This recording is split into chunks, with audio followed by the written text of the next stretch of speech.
நடிகையை கடத்தி பாலியல் தொல்லை அளித்த வழக்கில் கேரள நடிகர் திலீப் விடுவிக்கப்பட்டதற்கு எதிராக உயர்நீதிமன்றத்தில் கேரள அரசு மேல்முறையீடு செய்துள்ளது.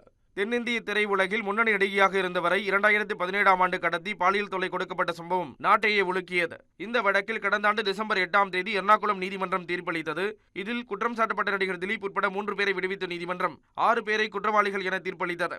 அவர்களுக்கு 20 ஆண்டுகள் சிறை தண்டனை விதித்து நீதிமன்றம் உத்தரவிட்டது. நீதிமன்றத்தின் தீர்ப்பை பலர் விமர்சித்து வந்த நிலையில் இதனை எதிர்த்து மேல்முறையீடு செய்யப்படும் என்றும் அந்த மாநில சட்டத்துறை அமைச்சர் பி. ராஜீவ் கூறியிருந்தார். இந்நிலையில் கேரள உயர்நீதிமன்றத்தில் மேல்முறையீடு செய்யப்பட்டுள்ளது. அதில் விடுவிக்கப்பட்ட திலீப் உட்பட 4 பேருக்கும் தண்டனை வழங்க வேண்டும் என்று கோரிக்கை வைக்கப்பட்டுள்ளது.